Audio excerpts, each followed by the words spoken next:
नमस्कार, कबीर की न्यूज़ के ऑफिशियल पेज पे बहुत बहुत स्वागत और अभिनंदन। आज हम एक खास शख्स से मुलाकात करने जा रहे हैं जो श्री गंगानगर लोकसभा क्षेत्र से लोकसभा की उम्मीदवारी जता रहे हैं, यानी कि टिकट मांग रहे हैं।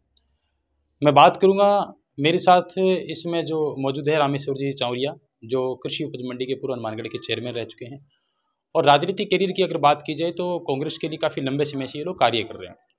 अगर उनके वर्तमान स्थिति की बात की जाए तो वो प्रदेश अध्यक्ष है ऐसी विभाग के, जो कांग्रेस कमेटी द्वारा अभी इनको नियुक्त किया गया था। काफ़ी जगह पर उनका मान सम्मान और स्वागत भी किया गया था। लोकसभा की सर आप उम्मीदवारी जता रहे हैं, सबसे पहले तो हमारे चैनल में बहुत बहुत स्वागत है, आपका अभिनंदन। मैं भी कबीर किरण न्यूज़ चैनल का हार्दिक अभिनंदन और स्वागत करता हूं और आपके चैनल के माध्यम से मैं इलाके वासियों को भी बहुत बहुत धन्यवाद देना चाहता हूं और आपके चैनल को ज़्यादा से ज़्यादा लोग देखें, यही उनसे अपील करना चाहता हूं। जी, आपको एक बहुत बड़ी जिम्मेदारी दी है कांग्रेस पार्टी ने, जहाँ तक बात आती है कि ऐसे मोर्चे का प्रदेश अध्यक्ष नियुक्त करना। तो कहीं न कहीं राजनीतिक समीकरण देखा जाए तो आप जिस इलाके से सीट मांग रहे हैं वहाँ रिजर्व इलाका है और पिछले 15 सालों से कांग्रेस को अभी तक नाकामी मिली है। वहाँ से लोकसभा सदस्य जो भी वहाँ पर उम्मीदवारी के रूप में अपने किस्मत आजमाने की कोशिश करता है तो जनता उसे नकार देती है। किस आधार पर आप लोग लोकसभा के लिए आवेदन कर रहे हैं? देखो, मुझे कांग्रेस कमेटी के आलाकमान और प्रदेश नेतृत्व द्वारा मुझे राजस्थान प्रदेश कांग्रेस कमेटी एससी विभाग का मुझे कार्यकारी अध्यक्ष का जिम्मा सौंप करके मुझे गंगानगर ही नहीं पूरे राजस्थान में अनुसूचित जाति वर्ग के जो लोग हैं उनको कांग्रेस पार्टी से जोड़ना, उनके हक और अधिकारों की बात ऊपर तक पहुंचाना, उनके हकों के लिए लड़ना, ये मेरा मूल उद्देश्य है। रही बात आपने कहा कि गंगानगर लोकसभा, देखो राजनीति में हर व्यक्ति की महत्वाकांक्षा होती है कि वो आगे बढ़े। इसी क्रम में टिकट मांगना सबका अधिकार है। अन्य हमारे नेता और कार्यकर्ता है जो गंगानगर लोकसभा से आवेदन कर रहे हैं, उसी क्रम में मैंने किया है। परंतु अब परिस्थितियां चेंज है।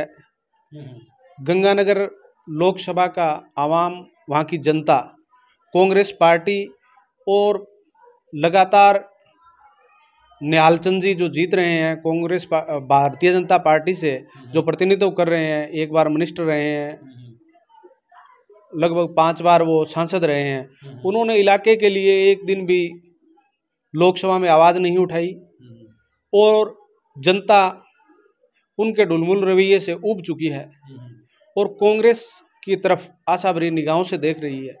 और अब जो ये लगातार 10 वर्ष का बनवास है, इसको गंगानगर लोकसभा क्षेत्र की जनता तोड़ेगी और कांग्रेस पार्टी के पक्ष में निश्चित रूप में सफल और अच्छा कुशल परिणाम आएगा। जी। जहाँ तक हमें जो सूचना मिल रही है नेतृत्व के द्वारा, कांग्रेस नेतृत्व के द्वारा भी 10 मार्च को शायद उनकी पहली लिस्ट है वो जारी हो जाएगी। हालांकि बीजेपी ने पहली लिस्ट जारी कर दी है, बहुत सारे से नए चेहरों को मौका भी दिया गया है। कितनी का आप उम्मीद मानते हैं कि रामेश्वर चौरियों के अलावा 16 आवेदन और भी आपके लोकसभा क्षेत्र से हुए हैं कि पार्टी आपको मौका देगी या नहीं देगी? कितनी की उम्मीद आप मानते हैं उस नेतृत्व से? देखो, आज तक मैं जिस मुकाम पे पहुंचा हूं, ये कांग्रेस पार्टी ने मुझे हर संभव मौका देने का प्रयास किया है और कांग्रेस पार्टी ने जो मुझे मान और सम्मान दिया है, तो निश्चित तौर पे मुझे कहीं कोई गुंजाइश ऐसी नज़र नहीं आ रही कि मुझे मौका नहीं देंगे।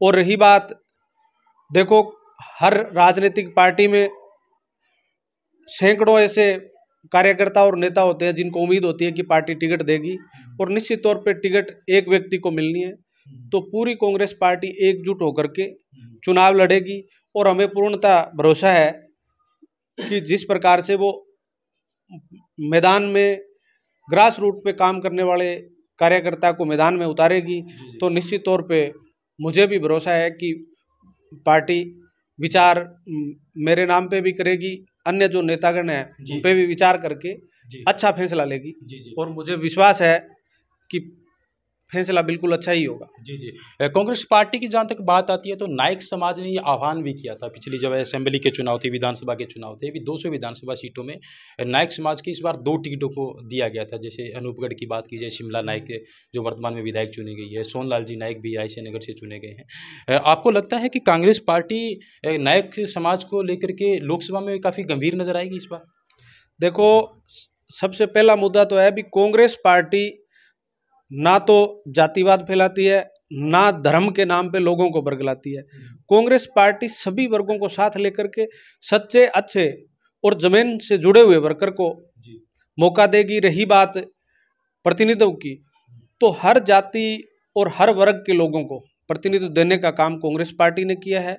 और गंगानगर लोकसभा की जो भौगोलिक परिस्थिति है, जिस प्रकार से वहाँ जो 8 में से लगभग 6 सीटें हैं जो कांग्रेस पार्टी के पक्ष में जीती हुई है, तो निश्चित तौर पे कहीं ना कहीं समाज की बात कर रहे हो तो मैं चाहता हूं कि पूरे राजस्थान में अगर एमएलए की बात, तो एमएलए की सीट विधायक अगर किसी ने बनाया है, जिस अपन नायक समाज की बात कर रहे हो, तो ये कांग्रेस पार्टी ने आज तक चाहे मनफूला राम, दूल्हा राम जी, दौलतराज जी, सोन जी, शिमला जी, मतलब इन लोगों को जो मौका दिया है वो कांग्रेस पार्टी ने दिया है। तो निश्चित तौर पे कांग्रेस पार्टी हर वर्ग का ध्यान रखती है और वंचित और आखिरी पंक्ति में खड़े हुए व्यक्ति को कांग्रेस पार्टी न कि उसको उठाने का काम करती है, नेता बनाने का भी काम कांग्रेस पार्टी कर रही है। जी, यानी चेयरमैन साहब आपको पूरी उम्मीद है कि भी